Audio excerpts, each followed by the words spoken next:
Pretty much every state of the 50 states of America has a lemon law. Unfortunately, sometimes automobile manufacturers don't focus on the safety of the vehicle and instead focus on the safety of their own cash pocketbooks and net profits.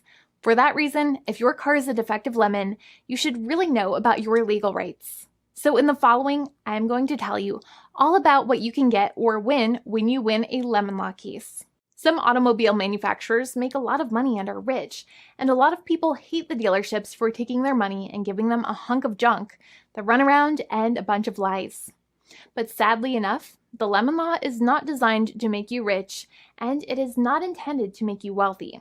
Instead, the law is designed in a way that is supposed to put you in the position that you would have been if the vehicle had not been defective. It is supposed to make you whole. Even if you spent $60,000 or $70,000 on the car to fix up the car and spice it up, you still might not get that money back. It really depends. Even though the dealership might have lied to you, given you the runaround, and then failed to do their part. That's why it is important to give them the lemon drop down.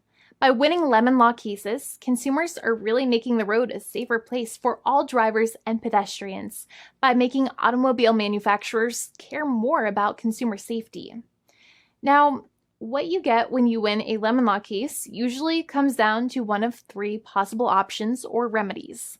Option 1 is that they might provide you with a replacement vehicle.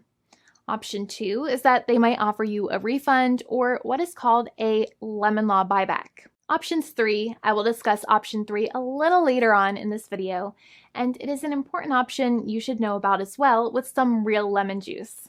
So let's start with the first remedy.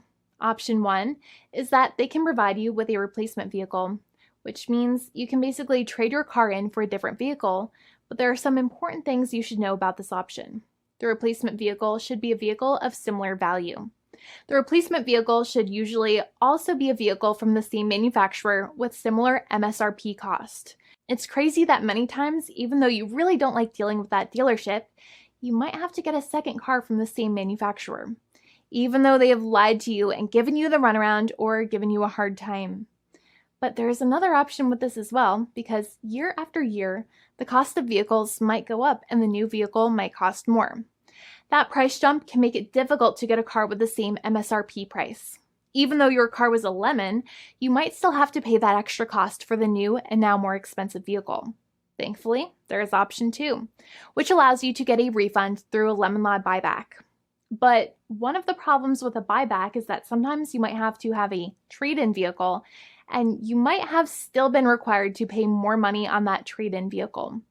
And when you got your new car, the dealership might have rolled over the amount you still were supposed to pay on your previous vehicle into the calculation of your new vehicle. In other words, you might have been upside down on the finances of your new vehicle. So sometimes you need to pay for that difference in order to get out of the car. And a lot of people find it extremely weird that they have to pay money in order to get out of the defective vehicle. But many times that's how it works. Now, in a lemon law buyback, if you get a lemon law buyback, you usually get back what you paid.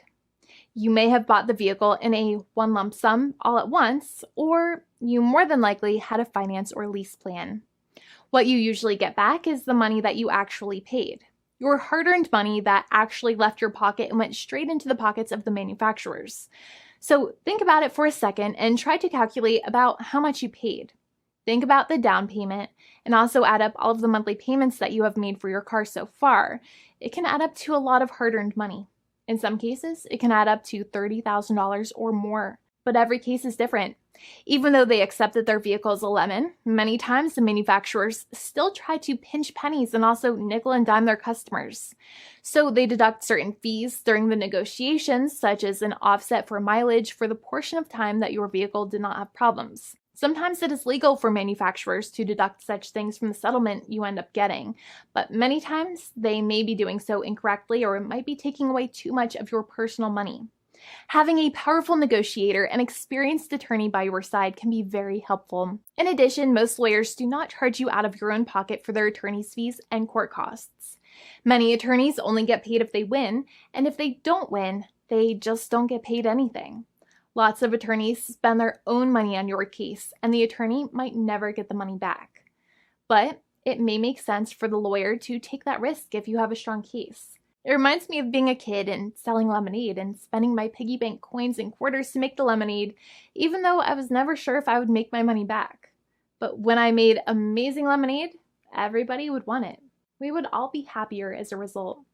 Option 3 is that sometimes a manufacturer might simply pay you a settlement in what is called a cash and keep procedure. That's when you keep the car, but you get paid some compensation for all of the headaches and defects the vehicle caused. Even if you don't have a clear lemon law case, the manufacturer might still make a good faith offer to settle the matter and get it off of their heads. In many situations, even though the settlement might be less than a full buyback of the vehicle, it might make sense for you to accept that offer depending on your goals. In addition, it's usually required that the problems happened while your car was under warranty or extended warranty. Even if you no longer have warranty, but your problems happened while your vehicle was under warranty, you might still have a case. However, without any warranty, you cannot have a lemon law case in most situations. However, you might still have some legal protections such as breach of contract, auto fraud, or something else.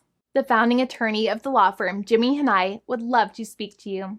The consultation is completely free, and the team of lawyers can speak to you and review any documents you have for the vehicle, such as your vehicle purchase agreement and repair invoices.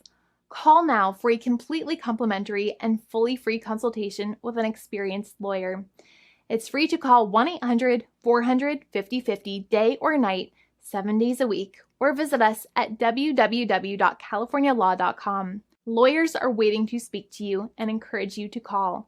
This video is not legal advice. I am not an attorney. I'm a paid spokesperson. Attorney Jimmy Hanai is a lawyer in the state of California and handles California lemon law cases. There are no guarantees. This legal advertisement is by lawyer Jimmy Hanai of CaliforniaLaw.com.